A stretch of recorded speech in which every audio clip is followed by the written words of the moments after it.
Olha, a gente vai mergulhar hoje numa ideia incrível, que nasce bem no coração da Bahia, a tal teoria polilógica da Feira da Mata. E tudo parte de uma pergunta bem ousada. É uma pergunta em tanto, né? Mas a ideia é justamente essa. Será que olhando para uma festa, uma celebração local lá na Bahia, a gente consegue encontrar um caminho para um futuro com mais conexão? Quem sabe até respostas para crises que parecem gigantescas? Então vamos lá, vamos direto ao ponto. O nosso ponto de partida é um lugar que existe de verdade, que pulsa vida, que pulsa cultura. É a Feira da Mata. Tenta visualizar a cena. O som do samba de roda se misturando com os cantos indígenas toré. O cheiro daquela comida quilombola, sabe, que toma conta do ar. Ali não é só um mercado, de jeito nenhum. É uma experiência que mexe com todos os sentidos, que conecta as pessoas com a terra, com as suas raízes mais fundas.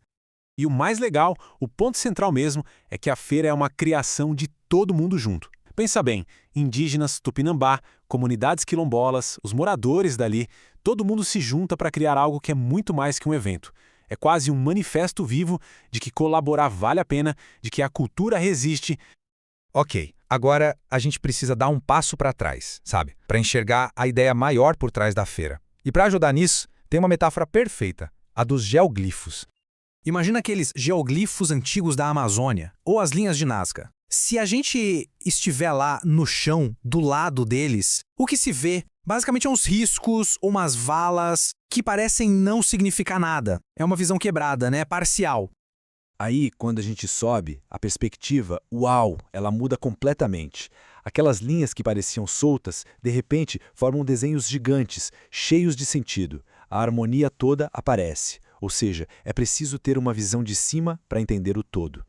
E é exatamente aí que entra a teoria poliológica. Ela faz a mesma coisa. Ela busca essa visão de cima, essa perspectiva mais alta que junta os pontos. A proposta é que para a gente entender a vida, que é super complexa, não dá para contar só com a ciência, por exemplo. A gente precisa colocar para conversar a filosofia, a ciência, a arte e até o misticismo.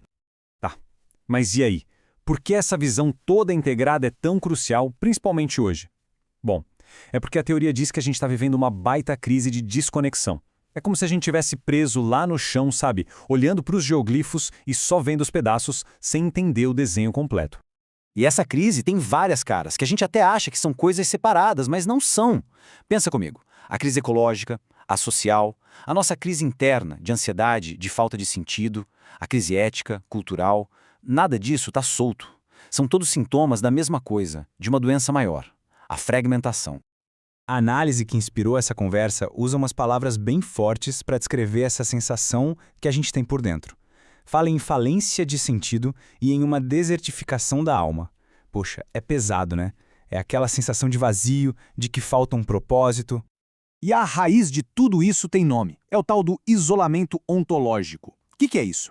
É a gente se sentir uma ilha, sabe? Desconectado de si mesmo, desconectado dos outros e principalmente desconectado de uma dimensão mais sagrada da vida. E é essa desconexão, esse sentimento de estar sozinho, que vai alimentando todas as outras crises que a gente falou. E aqui o contraste fica muito nítido. De um lado tem a lógica que a gente mais conhece, a moderna. Tudo é fragmentado, competitivo, só vale o que é racional, focado no indivíduo e que muitas vezes explora. Do outro lado, a lógica polilógica, que é total, é colaborativa, que integra a arte e a espiritualidade, que foca na comunidade e que se baseia, acima de tudo, no cuidado. A diferença é gritante. E é por isso que a gente volta para a Feira da Mata, porque ela não está ali só para ilustrar o problema. Muito pelo contrário, ela é a própria solução acontecendo na prática, ao vivo. Tem um depoimento de um estudante que visitou a feira que resume tudo. Ele disse assim: a feira me fez sentir que eu pertencia a algo muito maior do que jamais imaginei antes. Olha que poderoso. É exatamente o oposto do isolamento, né? É o sentimento de pertencer. Pois é. A feira funciona como um verdadeiro antídoto. Mas como, na prática? Primeiro, ela fortalece os laços da comunidade. Depois, ela reaviva a nossa conexão com o que é sagrado, com a natureza. E por fim, ela celebra um jeito de viver onde está tudo junto. Trabalho, arte, espírito, vida social, não tem separação. Isso tudo desenha um caminho, um processo, que é chamado de retorno amoroso à fonte. E é um caminho de 3 passos, bem simples de entender. Primeiro, aprofundar o autoconhecimento, olhar para dentro. Segundo, fortalecer os laços com a comunidade. E terceiro, se reconectar com o sagrado. O incrível da Feira da Mata é que ela é um lugar onde esses 3 passos acontecem ao mesmo tempo. Beleza. A grande questão agora é, tá, mas e fora da Bahia? Como isso se aplica na vida da gente?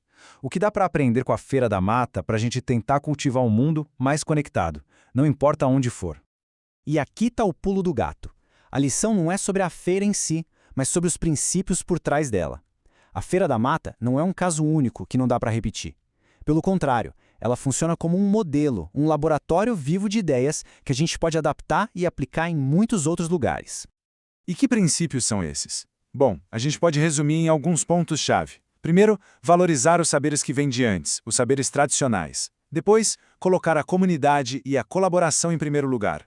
Integrar arte, espírito e ciência sem preconceito. E, talvez o mais importante, praticar o cuidado, com a gente, com os outros e com a natureza. No fim das contas, é sobre criar espaços onde a gente possa se conectar de verdade. E para a gente fechar, fica uma reflexão.